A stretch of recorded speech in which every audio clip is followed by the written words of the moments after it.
Hello and welcome to Clarity for UPSC. I am Shivan and today we are going to discuss the role of prelims test series in our preparation. So we have to understand why we have to give prelims test series, how we are supposed to attempt them, how many tests are we supposed to give, when are we supposed to start giving tests and which test series to follow. This is a little bit about me. You can pause and read. So let's get started. Why are we giving test series? This is the first question. See, we are not doing this for content. Content तो क्या है कि हमें बहुत जगह से मिल जाएगा, we can find it in standard books etcetera. Content building के लिए टेस्ट सीरीज नहीं है. टेस्ट सीरीज है to revise the content we have already read, to learn time management and application of that knowledge that we have already read. ये चीज़ें आपको याद रखनी है. If we realise this things ना, तो हमें समझ आ जाएगा हमें टेस्ट सीरीज क्यों देनी है. तो revision, time management and application of content. ऐसा क्यों कह रहा हूँ मैं? ऐसा मैं इसलिए कह रहा हूँ because no test series is at UPSC level. UPSC का लेवल अलग है. इस बार इन्होंने क्वेश्चन दिए 1 pair only, 2 pair only, 3 pair only, 4 pair only. ऐसी आपको और कोई जगह नहीं दिखेगी, राइट? और किसी टेस्ट सीरीज में ऐसा नहीं था. Only UPSC had this level of questions, right? तो हम टेस्ट क्यों दे रहे हैं? We are giving test so that we get confidence, we get use to MCQs, we learn time management and we learn from our mistakes.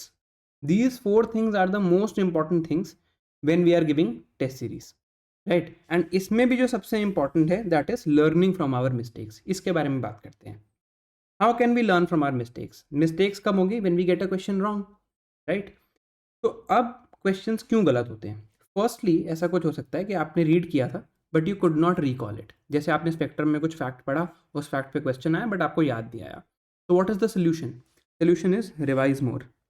Second scenario हो सकता है कि आपने वो चीज़ पढ़ी ही नहीं थी. तो इसका सोल्यूशन क्या है? Your source was probably not enough, you need to read more.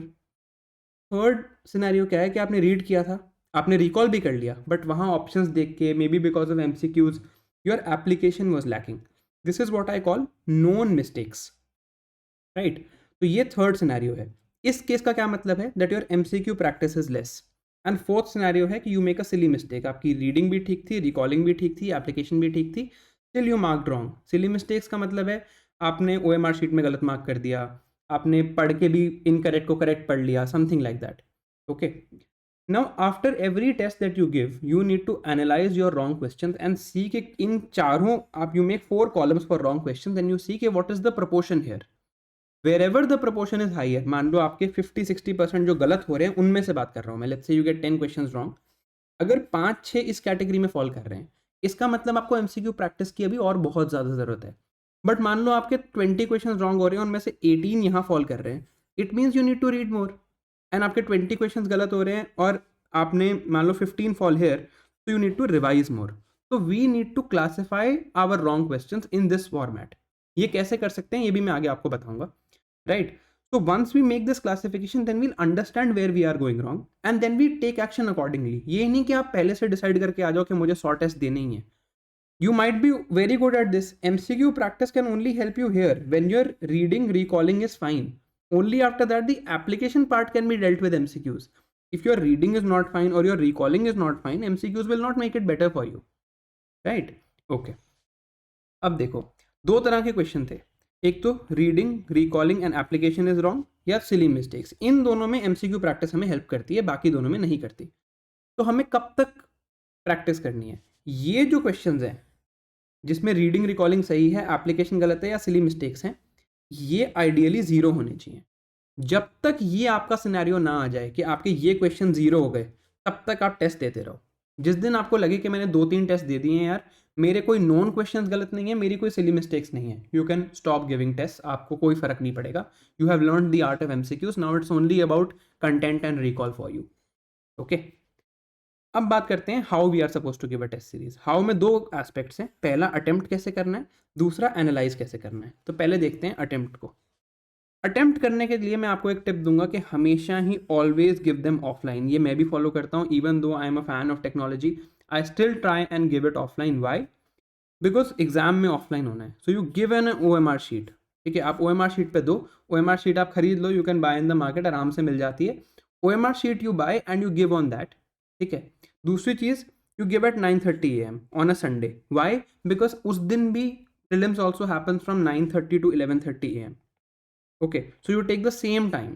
And you give CSAT also in the same setting. ये सी सैट का फेलियर का मेन रीजन है कि सी सैट हम आइसोलेटेड फॉर्म में attempt करते हैं। We need to give CSAT when we are already exhausted after giving a general studies test, तब आप सी सैट का पेपर दो, you will learn more. Then you need to classify in the OMR। ये चीज़, ये बहुत important चीज़ है। I just show you what this means. Classify in OMR means कि देखो यार, जब आप क्वेश्चन अटेम्प्ट कर रहे हो, कई क्वेश्चन पे तो आपको लगेगा कि मैं 100% श्योर हूँ, कई आपको लगेगा यार मैं 50-50 कर रहा हूँ, कई आपको लगेगा मैं 1/3 अटेम्प्ट कर रहा हूँ, मतलब मुझे एक ऑप्शन पता है, बाकी 3 में से मैं कोई भी एक अटेम्प्ट कर रहा हूँ, राइट। तो जब ये वाले सिनेरियोज हैं, in these scenarios you need to know beforehand, before checking कि वो क्वेश्चन कैसे थे, right. So your analysis becomes easier. ये मैं आपको नेक्स्ट स्लाइड में दिखाता हूँ। जस्ट एक चीज़ और बता देता हूँ कि टाइम जो है maximum take 1 hour 45 minutes, because देखो यार, वहाँ पे टाइम इज अ क्राइसिस। वहाँ पे अगर आपसे ये भी पूछा जाएगा ना कि राइट टू लाइफ क्या है, तो आर्टिकल 21 टिक करने में भी आपको 2 मिनट लगेंगे, राइट। तो that is the thing, on the actual day you will have pressure. आप इजी क्वेश्चंस को भी 1 सेकंड में टिक नहीं कर पाओगे, तो 15 मिनट्स का बफर तो हम मिनिमम लेके चलें, तो try and finish test in this much time, क्योंकि टाइम मैनेजमेंट सीखना भी बहुत इंपॉर्टेंट है। ओके, अब मैं बात करता हूँ ये क्लासीफाई एन OMR का क्या मतलब। तो देखो, this is an OMR sheet of a test that I had given for this years prelims, ठीक है। देखो अब इसमें क्या किया है, ये जो पर्पल हाईलाइट, सॉरी पिंक कह लो, पिंक हाईलाइटर से बाद में जो ये हाईलाइटिंग की हुई है, ये तो उन क्वेश्चंस की हुई है जो गलत हुए हैं, ओके। बट पहले ये देखो, वाइल अटेम्प्टिंग, ये आप देख रहे हो, ये क्वेश्चन नंबर 3 के ऊपर एक डैश डाला हुआ है, क्वेश्चन 5 के ऊपर एक डैश है, 8 के ऊपर एक डैश है, 12 के ऊपर डैश है, 13 के ऊपर डैश है, 16 के ऊपर डैश है। This dash means that I am not sure but I am still attempting, right. ये मैं पहले ही कर लेता हूँ वाइल अटेम्प्टिंग द पेपर। ये ऑब्वियसली आपको यूपीएससी के टाइम पे नहीं करना, but I did this while I was in giving this test, ठीक है। ये क्यों कर रहा हूँ मैं, ये मैं इसलिए कर रहा हूँ कि मुझे पहले पता रहे कि ये 16, 18 और 19 में मैं श्योर नहीं था, इवन देन आई अटेम्प्टेड और मेरे ये ठीक हुए हैं, राइट। बट 12 और 13 में भी मैं श्योर नहीं था, आई स्टिल अटेम्प्टेड और मेरे ये गलत हुए हैं, राइट। तो जैसे इस टेस्ट में अब मेरा एनालिसिस कैसे हो रहा है, मेरा एनालिसिस ऐसे है कि पहले तो मैंने ये देख लिया कि कौन कौन से आई हैड लेफ्ट, कौन से अनश्योर पे मैंने सही हुए हैं। अब जैसे ये 5 क्वेश्चन है, यहाँ पे कोई मार्क नहीं है, so I was sure of them, और ये पांचों सही भी हैं, तो this is a good sign, right. अब ये देखो, क्वेश्चन नंबर 43 के सामने कोई मार्क नहीं है, it means that I was sure of it, इस पे यहाँ कोई ब्लैक मार्क नहीं है, but still I have got it wrong. तो ये सबसे क्रिटिकल मिस्टेक है, ये ठीक करना सबसे इंपॉर्टेंट है मेरे लिए, right. You classify your questions like that while you are attempting them, okay। And then after I wrote my score here, I also wrote that I have made 5 silly mistakes, ठीक है। तो now I still means, silly mistakes का यहाँ पे दोनों मतलब है, known mistakes plus silly mistakes, तो it means I still need to give more test, तो इसके बाद मैंने और टेस्ट भी दिए, right, okay. Now man you are, अब अटेम्प्टिंग की तो बात हो गई, अब बात करते हैं एनालाइजिंग की। एनालाइज करते हुए please do not read the solutions completely, ठीक है। कंप्लीटली सोल्यूशंस पढ़ने की जरूरत बिल्कुल भी नहीं है, ठीक है। अब आपको क्या करना है, आपने एनालाइज कर रखा है, आपने पहले ही सॉर्ट कर रखा है कि एक सेट ऑफ क्वेश्चन हैं जिनको आपको लगता है कि मेरे 100% सही हैं। अगर वो सही हैं, जैसे यहाँ पे क्वेश्चन नंबर, यहाँ पे 46 to 50 थे, मेरे हिसाब से मैं 100% सही करने वाला था और वहाँ पे भी सही हुए हैं, तो I will not read the solution at all, ठीक है। और इसी केस में अगर मैं 43 और 44 देखूँ, है ना, तो ये क्या है, दीज आर 100% मेरे हिसाब से correct while I was attempting them, but actually they were wrong, तो I will check them from my own source, from where I read them. अगर मेरे को 100% लग रहा है, इसका मतलब ये मेरे सोर्स में तो थे, तो ये जो 100% वाले हैं, इनके लिए तो सोल्यूशन पढ़ना ही नहीं है, just use your own source.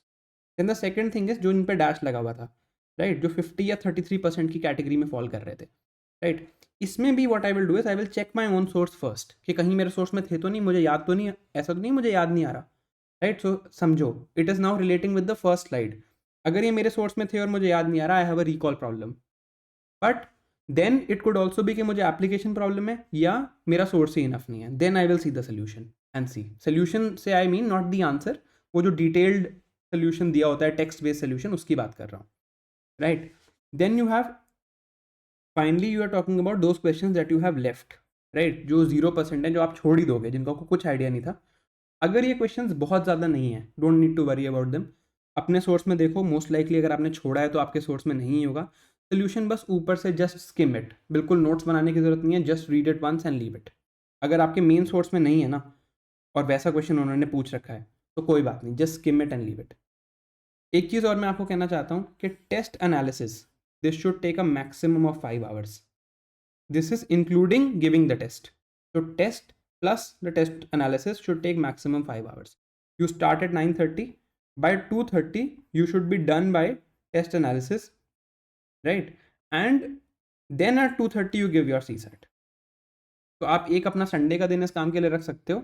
9:30 to 2:30 में make sure your analysis everything is done and 2:30 you start CSAT. I know बहुत टायर्ड फील होता है टेस्ट एनालिसिस के बाद, but that's the point. If you can give CSAT when you are tired, you will obviously be able to give it in a high pressure scenario also, right? So this is how we are supposed to analyze the test. Now next question is how many tests are we supposed to give, right? इसमें जो मैं कहूँगा कि there is again no fixed number. पहले से please मत सोचो कि मुझे 100 देने, 80 देने, 500 देने, 5000 देने, ठीक है? Just wait till you achieve the ideal state. What is the ideal state? 0 silly mistakes और 1 or 2 नॉन मिस्टेक्स. जब आप इस स्टेट पे पहुंच जाओ, right, then you stop giving. जैसे इस साल for prelims 2022 I gave only 10 test, all of them were full length, right. 10th test तक आते आते मेरी नॉन मिस्टेक्स 1 2 तक आ गई थी, सिली मिस्टेक्स 0 हो गई थी, तो मैंने देना छोड़ दिया. बट हो सकता है किसी को यहाँ पे 50 लगे, किसी को 100 लगे. तो your number has to be decided by your performance, not by some others prescription, right. तो अपने आप देखो and see your abilities. Then when are you suppose to give a test? कब आप टेस्ट दोगे? पहले मान लो, मैं यहाँ पे पॉलिटी का एग्जांपल ले लेता हूँ. पहले मान लो you complete the subject once, आपने एक बार सब्जेक्ट कंप्लीट कर लिया, उसको पढ़ लिया, ठीक है. Then you do subject specific MCQs. Subject specific MCQs क्या होते हैं? जैसे लक्ष्मीकांत की एक बुक आती है ना, उसमें सिर्फ वो होता है, like there are questions of polity itself. अब उसका बुक का नाम शायद है objective polity by M Laxmikanth, right. तो उसमें लक्ष्मीकांत से ही क्वेश्चंस बना रखे हैं. तो यू डू दो सब्जेक्ट स्पेसिफिक MCQ. जैसे स्पेक्ट्रम के लिए शायद शून्य IAS की एक बुक आती है, एनवायरमेंट के लिए भी शायद शून्य IAS की बुक आती है, यू कैन फाइंड देम. तो पहले आप जो बेसिक बुक है उसकी MCQ बुक, ऑब्जेक्टिव बुक ढूंढो. Then you do previous year questions and you analyse them. ये कैसे करते हैं ये मैं ऑलरेडी बता चुका हूँ पिछली वीडियोज़ में.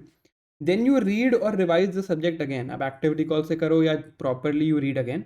Then you give the test. Test को लाइटली नहीं देना. टेस्ट को देना है जब आपको लगे कि यार मतलब मैंने एक डिसेंट लेवल मेहनत कर लिया है. बट अगेन ये मत सोचना कि I will give the test only when I am fully prepared, because you will never be, या यू नहीं लिखना चाहिए, वी लिखना चाहिए. मैं भी नहीं, मेरे को भी कभी ये फीलिंग नहीं है आज तक.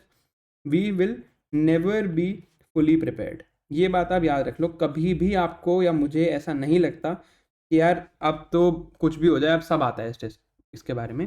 सो if you have completed this sequence, you have read once, उसके बाद you have done a subject specific MCQ, you have done a previous year question, then मतलब previous year question of 10 years आपने कर लिए, एक बार आपने दोबारा रिवाइज कर लिया, give the test. And test ना, डोंट मेक इट फ्लेक्सिबल. आपने अगर सोच रखा है मुझे संडे को देना है, give it on Sunday, push your self, नहीं तो आप नहीं पढ़ोगे. अब flexibility is a very big enemy, ठीक है. ये सारे कोचिंग्स में फ्लेक्सिबिलिटी मिलती है, हमें लगता है बहुत अच्छी चीज़ है, बट मेरे हिसाब से नहीं होनी चाहिए फ्लेक्सिबिलिटी. अगर फिक्स्ड होगा ना कि इसी दिन टेस्ट देना है, नहीं तो नहीं सबमिट हो रहा, तो बहुत ज़्यादा लोग टेस्ट देंगे. अभी क्या है कि जितने लोग टेस्ट सीरीज खरीदते हैं उसके हार्डली 25 to 30% टेस्ट देते हैं. तो this is a big problem. So you have to give a test, keep a fixed date, but keep this sequence in mind. Okay. Now let's come to the last question. Okay, before that we have to see how we are going to integrate with the plan, right? So integrating with plan, ये plan मैं आपको already एक बार दे चुका हूँ, sorry. ये plan like we have already discussed this plan I have uploaded before also, right? तो इस plan में आपने क्या करना है, ये मेरा 7 months का plan था. तो इस प्लान में आई हैव टोल्ड यू कि हर 2 weeks के बाद you have to give a test, है ना. जैसे ये 2 weeks आर्ट एंड कल्चर के हैं, इसमें मैंने एक सेक्शनल टेस्ट रख रखा है. तो ये एक सेक्शनल टेस्ट इसीलिए रखा है बिकॉज आई एम अज्यूमिंग कि आप स्टार्टिंग सारा पढ़ोगे, रिवाइज करोगे, प्रीवियस ईयर क्वेश्चन करोगे, सब्जेक्ट स्पेसिफिक MCQs अगर मिलते हैं तो वो करोगे. And at the end don't like give it on the very last day. Sunday को नहीं दे सकते हो तो may be just give it 1 day before, Saturday को दे दो, ताकि एक दिन आपके पास टेस्ट के बाद इंप्रूवमेंट के लिए भी रहे. Similar thing for economy and so on. मैंने ये प्लान ऑलरेडी शेयर कर चुका हूँ. Right, so integrate with the plan and every 2 weeks try giving a test and keep a deadline on yourself. अगर आपने सोच लिया कि 14th को मुझे जैसे टेस्ट देना है तो फिर देना ही है, no matter what happens, right? Okay. Now last question on which test series. Again I'm going to emphasize that सबसे important previous year questions हैं. अगर आप कुछ भी और नहीं करना चाहते, सिर्फ previous year questions करना चाहते हो तो this will also work. But इसके cost पे कभी और टेस्ट सीरीज मत लेना प्लीज़, ठीक है. Then I would say second preference में दूंगा सब्जेक्ट स्पेसिफिक MCQ बुक्स को. ये भी काफ़ी इंपॉर्टेंट चीज़ है. इसमें बस एक चीज़ है कि आपकी शायद फुल लेंथ की प्रैक्टिस नहीं हो पाएगी. फुल लेंथ टेस्ट जो है वो सबसे इंपॉर्टेंट, फुल लेंथ मीन्स इसमें फुल सिलेबस, फुल लेंथ तो सारे ही होते हैं, सारे ही 100 क्वेश्चंस के होते हैं, बट फुल सिलेबस टेस्ट जो है वो थोड़ा इंपॉर्टेंट है, वो आपको प्रीवियस ईयर के अलावा और कहीं मिलेगा नहीं। तो मैंने जो टेस्ट सीरीज आज तक दी हैं वो मैंने विजन और फोरम की ही दी हैं सिर्फ, I have not tried any other test series, तो मैं और किसी पे कोई भी कमेंट नहीं कर सकता। And in terms of Vision and Forum I would say Forum is slightly better, although they are almost the same, कोई बहुत फर्क नहीं है, आप दोनों टेस्ट सीरीज मार्केट से खरीद के ट्राई कर सकते हो। थोड़ा सा जो फोरम के सिमुलेटर्स होते हैं I found they are slightly better, Vision के जो एंड के टेस्ट होते हैं दे आर एक्सेसिवली टफ, उतने टफ की जरूरत होती नहीं है, right. And as I have told you, ये क्वेश्चन भी सबको आएगा कि स्कोर कितना रहना चाहिए। देखो स्कोर जो है ना, स्कोर इंपॉर्टेंट नहीं होता unless you are getting very low score, जैसे आपके 60 मार्क्स आ रहे हैं, then this is a problem. But very low score, थोड़ा सा भी आपका 80 के आसपास या स्कोर है, then score does not matter, what matters is कि आपके आइडियल स्टेट अचीव हो पा रहा है या नहीं। What is the ideal state? Remember, test series आप किसके लिए दे रहे हो? No silly mistakes, no known mistakes. If you are able to do these two things, तो फिर आप रहने दो अपना score, you can completely ignore your score, right. Just focus on doing the test series for the purpose of which you have started it. All right, so that's it for this video. See you in the next one. Thank you for watching.